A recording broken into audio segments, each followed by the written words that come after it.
हिमाचल प्रदेश की एकांत पहाड़ियों में घने जंगलों से घिरा और कोहरे में छिपा एक पुराना होटल था जिसका नाम था होटल मौत की फुसफुसाहट। यह होटल अपने अद्भुत दृश्य के लिए तो प्रसिद्ध था ही, लेकिन समय के साथ साथ इसने एक खौफनाक पहचान भी बना ली थी। लोग वहां अजीबोगरीब घटनाओं, रहस्यमयी साइयों और रात के सन्नाटे में सुनाई देने वाली अनजानी आवाजों के किस्से सुनाते थे। स्थानीय लोग इस होटल के पास जाने से भी डरते थे, लेकिन कुछ रोमांच चाहने वाले और जिज्ञासु यात्रियों के लिए यह होटल किसी रहस्य से कम नहीं था।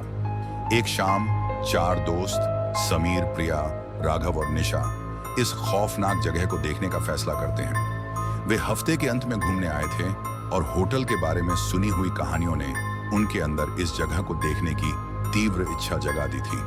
टॉर्च और कैमरे लेकर वे होटल मौत की फुसफुसाहट में पहुंचे जब अंधेरा घिर चुका था। होटल की काली जर्जर दीवारें और टूटी खिड़कियां छानी में किसी कंकाल की तरह दिख रही थीं। जैसे ही उन्होंने अंदर कदम रखा, एक ठंडी सिहरन उनके शरीर में दौड़ गई। लॉबी सुनसान पड़ी थी, धूल की मोटी परत हर जगह बिछी हुई थी और हवा में अजीब सी बू आ रही थी। खाली गलियारों में हल्की सी फुसफुसाहट गूंज रही थी, जिसने प्रिया को कांपने पर मजबूर कर दिया। क्या किसी ने यह सुना? उसने समीर का हाथ पकड़ते हुए धीरे से पूछा। बाकी लोग हल्के से हंसते हुए इसे हवा का शोर मानकर नजरअंदाज कर देते हैं। उन्होंने हर मंजिल को देखने का निश्चय किया और सन्नाटे में धीरे धीरे चलते हुए वे हर मंजिल को पार करते गए। गलियारों में पुरानी तस्वीरें टंगी थीं, जिनके चेहरे ऐसे प्रतीत हो रहे थे जैसे वे उनके हर कदम पर नजर रख रहे हों। तीसरी मंजिल पर उन्हें एक बंद दरवाजा दिखाई दिया जिस पर लिखा था कमरा 309।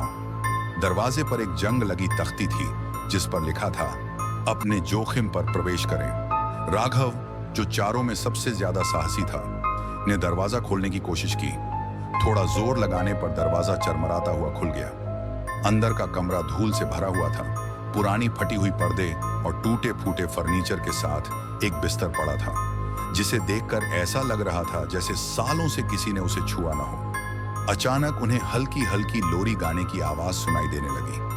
सभी सहम गए और आवाज की दिशा में देखने लगे। वह आवाज धीरे धीरे तेज होने लगी और कमरे में गूंजने लगी। निशा को अपने कंधे पर किसी ठंडे हाथ का स्पर्श महसूस हुआ और उसने घबराकर पीछे देखा। एक साया उसे घूर रहा था, जिसकी आंखें खाली और भयानक थीं। हमें यहां से निकलना चाहिए, निशा चीख पड़ी। लेकिन जैसे ही उन्होंने कमरे से बाहर निकलना चाहा, दरवाजा जोर से बंद हो गया। दोस्तों ने उसे खोलने की कोशिश की, लेकिन दरवाजा हिल भी नहीं रहा था।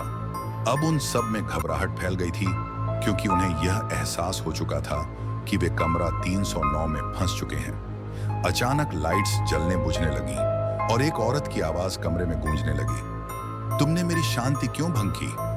बिस्तर के ऊपर एक भूतिया आकृति तैर रही थी। उसने पुराने जमाने का गाउन पहना हुआ था।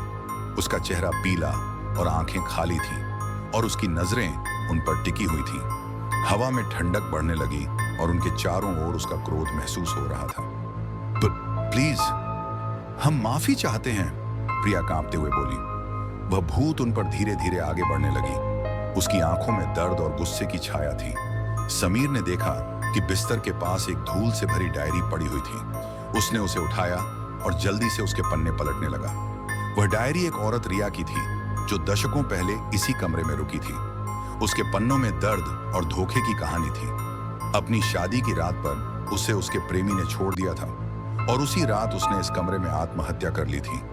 अपने आत्मा की शांति के लिए इसे शापित कर दिया था। जैसे ही समीर ने आखिरी पन्ना पढ़ा, वह भूत चीखने लगी। उसकी चीख में दर्द और क्रोध भरा हुआ था। लाइट्स एक बार फिर जलने बुझने लगी और ऐसा लग रहा था जैसे दीवारें उनके चारों ओर बंद हो रही हों। मैं तुम्हें तब तक नहीं छोड़ूंगी जब तक तुम मेरा दर्द महसूस ना कर लो, वह चीखते हुए बोली। आखिरकार राघव ने डायरी को उठाकर चिल्लाया, रिया, हम माफी चाहते हैं। हम तुम्हारी कहानी जान गए हैं और तुम्हारे दर्द को महसूस कर सकते हैं। कृपया हमें जाने दो। कुछ पल के लिए सब शांत हो गया। भूत के चेहरे पर नरमी आ गई और उसकी आकृति धीरे धीरे धुंध में बदलने लगी। दरवाजा खुल गया, जिससे बाहर निकलने का रास्ता मिल गया। सभी दोस्त कमरे से भागते हुए नीचे की ओर भागे और बिना पीछे देखे होटल से बाहर निकल गए। जब वे सड़क पर पहुंचे तो उन्होंने पीछे मुड़कर होटल की ओर देखा।